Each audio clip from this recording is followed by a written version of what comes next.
Even if you've looked directly into the muzzle of a gun many times, the sensations that overwhelm you will never fade. You can learn to keep them under control, but inside, you'll still have the same crazy cyclone of adrenaline and emotion that makes some people petrified and others do wild, reckless things. Delmain Backwater wasn't going to do either of those things. Instead, he slowly lowered his gun and said, "I don't think there's any need to get heated beforehand. You came here to talk, not for target practice, right?" The man who had just burst into his office and pointed a heavy army pulse pistol directly at his forehead exhaled slowly, holstered the weapon, and sank heavily into the chair across from Delmain. Backwater looked calmly at Kishida's deputy, Christo Gonchev. Christo was noticeably younger than Kishida, but had worked with him for over a decade. He'd started at the bottom, one of the young thugs Kishida had recruited into the police force after the rot-gut cleanup raids.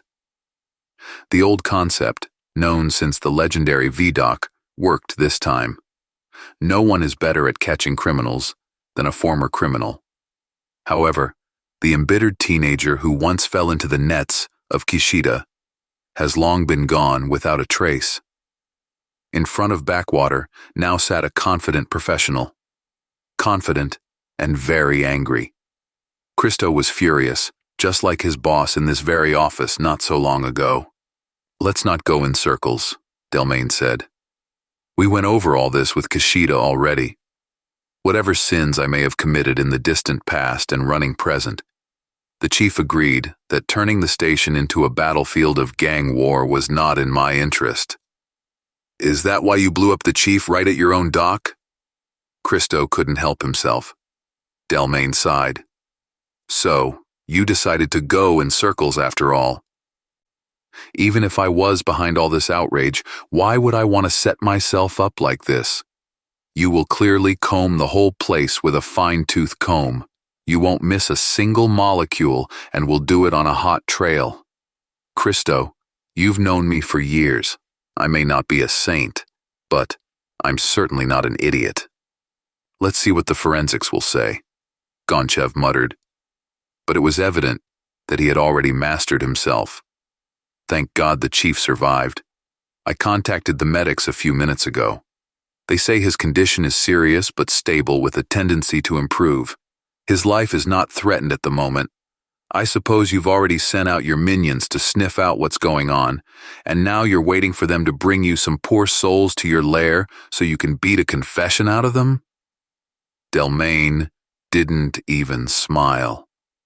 Christo always spoke in that caustic manner. Delmain didn't even smile.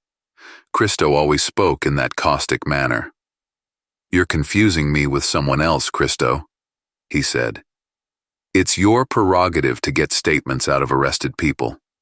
I don't deny that I have connections and channels in the station that are unavailable to the police, but I am far from omnipotent. Besides, my best employees," at this word, Christo couldn't hold back a sardonic smirk, "including my son Train, have traveled outside the station for potentially important information. We can request any information from any station's or planet's police department," Gonchev said. "It would be faster and more reliable. For all the relative independence, we still formally belong to the same department. Provided the information is located wherever police stations exist," Delmain parried. "And my men went to places you guys don't even look at. Those weapons had to come from somewhere. I think you'll agree that it's unlikely that it could have been lying around for so many years in some stash here in our place." "You're right," Gonchev nodded reluctantly. "Besides, I haven't told you yet, but the experts have given me some preliminary conclusions from the explosion site. Apparently, the mine's fuse was also of Ullerian manufacture.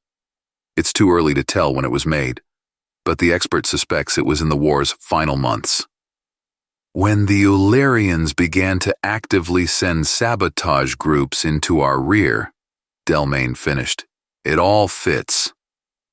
Christo grimaced. "It fits, but it's unclear where or on whom. Who's behind all this chaos?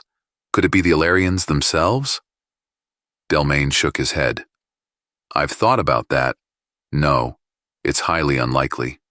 For one thing, why would they do that? I'd understand if they started messing around in the buffer zone, but the station's far from their sector. And, patriotism aside, the station isn't important enough to the Federation that messing with it, or even taking it over, would do much damage to the Federation. Agreed.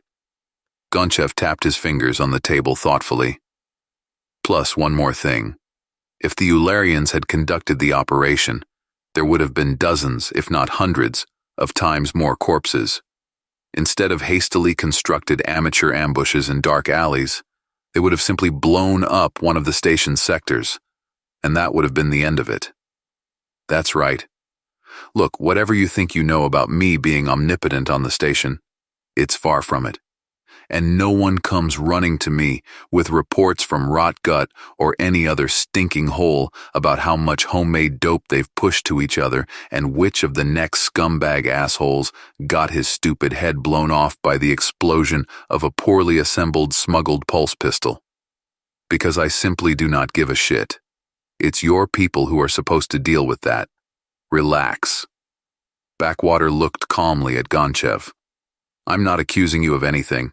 It was the war that created this dump, and we'll have to clean it up together for years to come. I'm completely on your side in this mess. Afraid the feds are going to come here and shut you down? That too. And I also simply want to live here, in peace and quiet. But now we're forced to respond to a much bigger threat. Well, here's the thing. I may not know everything that goes on in the darkest corners of the station, but... Delmain paused. I know people we can ask. So ask them. Gonchev wanted to give him a scornful look, but curiosity won out. Wait, if you're telling me about it, I must be involved somehow, right? Why do you need a policeman to talk to another bandit? Come on, Christo. Delmain winked at him. You know what we're talking about. Information is the most important commodity to these people, and they won't just give it up. They have to be persuaded, and our arguments have to be very valuable. The policeman shrugged his shoulders. I'm afraid I can't do much on my salary. Don't you have a special fund for bribes and payoffs? Delmain shook his head. The man I'm talking about isn't interested in money. I meant something else. Gonchev looked at him incomprehensibly, but after a second, he went stone-faced again. No, I won't do it. But Kishida would, Delmain said. He was getting tired of the stubborn, uncooperative deputy whose chief was now lying in the intensive care pod. In fact, he'd done it more than once. Look, you probably have your own informants, with whom you pay not only in money but also by turning a blind eye to their dubious dealings, as long as they do not overstep certain boundaries. Am I right? Yes. Gonchev nodded reluctantly. But those boundaries are defined by me and are very clear and rigid. And what you are going to propose, I'm just sure that, in this case, the red line will run exactly along the border of hell. And I'm not going to give indulgences to the most vile scum in this giant rusty tin can. How quickly some people forget their origins, Backwater thought. Or maybe they don't. Maybe it was just an involuntary way of psychological defense, as Christo's desire to forget about his not-so-happy childhood, to erase it from his memory. It could very well be. But Delmain would certainly not psychoanalyze the zealous policeman now. Nobody's going to ask you for absolution for the rest of the time until the heat death of the universe, he said. The person I'm proposing to approach, well, I've known him for a long time. A very long time. He's not without his oddities, and dealing with him is not the most pleasant experience you can have, but he's not a fool. I think we can agree on some reasonable terms. Gonchev stared at Delmain for a while in silence, squinting his brown eyes. then finally sighed heavily. "All right," he said, relaxing a little. "I'll do it. On the condition that if this mysterious source of yours starts overreacting or gets greedy, we call the whole thing off and get out of there. The only thing I'm willing to guarantee up front is that I won't arrest him on the spot, and I'm guessing there are plenty of reasons to arrest him. Where does he even live, this super informant of yours?" Delmain smiled. "I have no idea," he said, looking straight into the policeman's surprised eyes. "But I can, ask around in the hood." Almost all pre-war stations, and D-13 among them, were originally designed to be self-moving. Now, of course, it was hard to say who could even think of moving these huge clumsy monsters, but the fact remained that the D-13, that is, the Backwater Station, was designed to accommodate several super-powerful thrusters and power cores to feed those engines and anything else that might be needed to move this monster in space. The deliriousness of this concept eventually got into the heads of the engineers of the company that built the station. When the company's management realized how much costs they could cut by refusing to purchase incredibly expensive, powerful engines, the project was quickly reconsidered. Only 2 massive, barrel-shaped shells were left as the legacy of the wild, unknown genius. They were supposed to hold separate quark reactors to supply the engines with energy. In the wonderful, abundant pre-war times, stations like D-13 were built with the expectation of comfort and even some luxury, so it did not occur to anyone to turn these barrels into residential sectors. They were occasionally used as storage or repair hangars for small ships. But due to their poor location at the very furthest end of the station, they were mostly empty. The war had changed everything, and now both hulls had residents. They were not as dangerous as the inhabitants of Rotgut, but they were independent and extremely suspicious of all the visitors, whether from the station or from elsewhere in the galaxy. Delmain had to pull all sorts of strings to find out where the man he needed might be. Gonchev waited patiently in the next room. Delmain had asked him to step out, so as not to give Christo a complete list of his contacts, many of whom were not eager to get into the deputy chief's notebooks. Eventually, his search was successful, and now they were flying on Delmain's skimmer. He had managed to explain to Christo that the first sight of a police skimmer would turn any local into a deaf mute, to one of the former power core hulls, to the small makeshift pier with an airlock in the center of the far bottom of the huge barrel. "I'll do the talking," Delmain warned, amid the hissing and clanking of the mooring automatics. "If anyone has a chance of getting this man to talk, it's me. Please don't interfere in our conversation before it's over, no matter how much you want to. You could absolutely ruin everything. And don't grab your gun no matter what happens.